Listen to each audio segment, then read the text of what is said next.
The Unlovely Truth discusses what happens at the intersection of faith and true crime. So some of our topics may be difficult for young or sensitive listeners. Please use discretion. Can a person be destined to do evil things because of their upbringing? Or are we solely responsible for our own actions? Theodore Oswald's mother says that her husband raised their son to be a madman.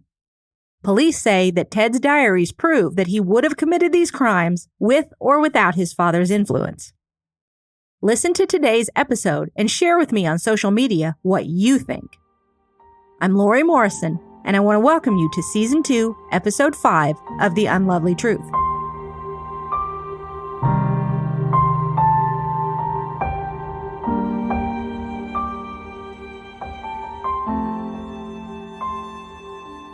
Most folks in tiny Watertown, Minnesota surely thought that they lived among peaceful, law-abiding citizens, at least until the spring of 1994. That's when James Oswald and his son Theodore robbed a bank armed with assault-type weapons. They took a woman hostage, killed a police officer, and wounded several bystanders. This week's episode is a bit different because we already know who committed these crimes. But I don't know that anyone will ever truly know why they did it. We all want to believe that crimes like these don't happen where we live, and these type of crimes certainly aren't committed by people we know. The unlovely truth is that they are. I went to high school with a young man who shot another student while classes were in session. I heard the screams. I would have never thought it could happen at my school, but it did. On this week's episode, we're going to hear from someone who knew Ted, and she will tell you pretty much the same thing. That she never dreamed he was capable of doing what he did. But looking back years later, there had been disturbing signs. After being convicted of the armed robbery of the bank, the kidnapping of the hostage, and the murder of Waukesha Police Captain James Lutz, Ted's lawyers took the routine action of filing an appeal.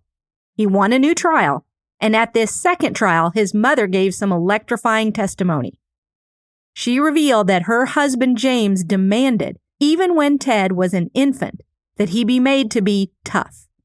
He would tell her when she was and wasn't allowed to feed baby Ted as part of this toughness training. According to Ted's attorney, James Oswald taught his 5-year-old son how to bash in a puppy's head with a club. James also taught Ted how to kill with an assault rifle at age 10. Ted was also forced to run naked through the woods and to survive eating nothing but cabbage soup. His father believed that this would mold Ted into some sort of super being. Ted's defense attorney argued that the years of abuse young Ted suffered had left him so disturbed that he was legally insane when he and his father committed their crimes. The prosecution saw Ted in a different light. They argued that, quote, there are lots of people out there who are not great parents. There are not many people who are Ted Oswald, end quote. The district attorney told jurors about entries in Ted Oswald's diary where he wrote that he was looking for a new partner in crime. And he pointed out that in a 1994 interview, Oswald said he was grooming a man to teach him how to steal cars. He wanted him to take his father's place as his partner in an expanding criminal enterprise. Oswald even told authorities after his arrest that he could have gotten away with his crimes, but his father had panicked. So was it inborn in Ted's nature to be a criminal, or was he nurtured to become one? Proverbs 13:20 tells us, whoever walks with the wise becomes wise, but the companion of fools suffers harm. Ted attended public school and had the opportunity to find mentors other than just his father. Would that have been enough?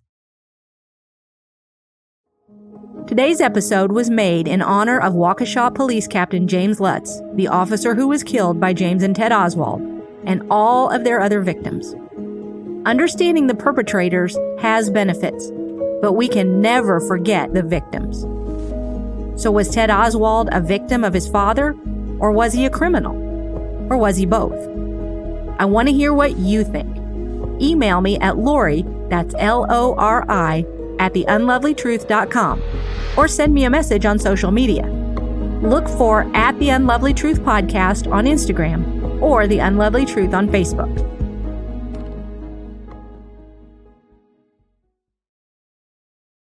Joining me today is Danielle Birch, a Watertown native who knew Theodore Oswald. Danielle has done tremendous amount of research for me on this podcast and others. So I want you all to give her a very warm welcome and thank you for joining us on the podcast. Well, thank you for having me, Lori. It's a story that has definitely stuck with me for the last 25 or so years. So I'm glad it's getting some, I don't want to say attention. It's for an awful subject, but it's just one of those cases that sticks in your head. I think it's valuable to talk about things like this because we have to learn from them if we want to prevent the same or similar types of things from happening in the future. Because whether we like to admit it or not, there are people in our circle of influence, people that we know, people that we associate with, that are capable, under the right circumstances, of committing acts like this. I used it early on in the podcast and I called it everyday evil. It's out there. This kind of stuff is going on every single day. And if we can look into these things and talk about these things, then hopefully the next one maybe isn't going to happen. I want to dive right in and just ask you that before all of this happened, what were your impressions of Ted? Because you knew him. I did. He was about 4 years younger than me, but he had been on the wrestling team with my brother. And I would keep scores for the wrestling team. I knew, some of the coaches and the older students. So one day I was actually on the bus. We were traveling to an out of town wrestling meet. And I still will never forget this. There's a song from the group Sheriff. And I think it's called like When I'm With You. And I had my little red Sony Walkman. And for some reason, I was sitting next to Ted on the bus that day. I can picture exactly where we were. I was on the fourth row back and the row behind the bus driver. And I shared my Walkman with him. And we just listened to that song on repeat probably for 20 minutes the whole way to the next town where the meet was. And whenever I think of Ted, or if I hear that song, they kind of go hand in hand. Well, and obviously he wasn't someone that just exuded evil or you wouldn't have sat with him. He just was an ordinary kid. Yeah, he was. He was a small kid. I mean, I always say you could put him in your pocket. He wrestled at the lowest weight, which I think was about 90 pounds. He would need to eat cheeseburgers and milkshakes the day of the meet in order to make the weight. I mean, he was that tiny, but he was powerful. He was a good wrestler. So he definitely had some skills. Knowing what we know, do you think that this could have been stopped, the bank robberies, the shootouts, if someone who knew what was happening with Ted had maybe gone to a children's services type division, some type of authority to get some intervention?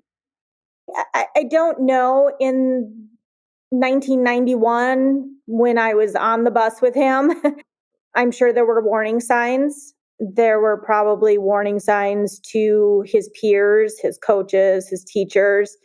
But I think his dad had brainwashed him and intimidated him and ultimately developed a killing machine. His dad had him in very violent contact sports. He was a wrestler, he was a hockey player. From the time he was a young boy at 5, 6 years old, he was desensitized into killing by abusing animals on his farm. I think that his dad developed him into this killing machine by intimidation. He would watch him at the wrestling practices and at wrestling meets, and he would stand there with his arms crossed and not say a word to him. He wouldn't cheer him on. He wouldn't yell at him. He would have his eyes bore through Ted. And I think Ted was scared to death of him. Had there been warning signs that I saw? No, I wasn't around him enough.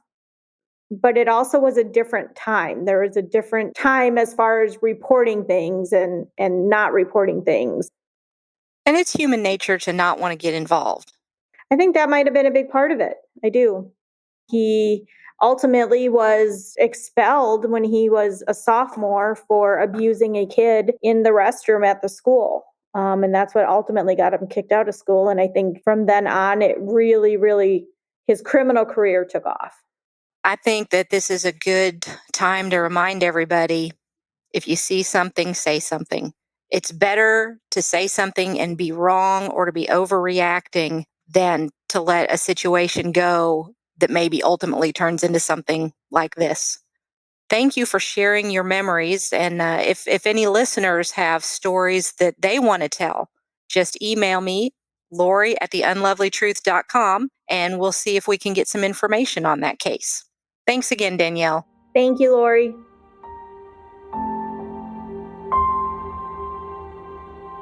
The Unlovely Truth is written and produced by me, Lori Morrison.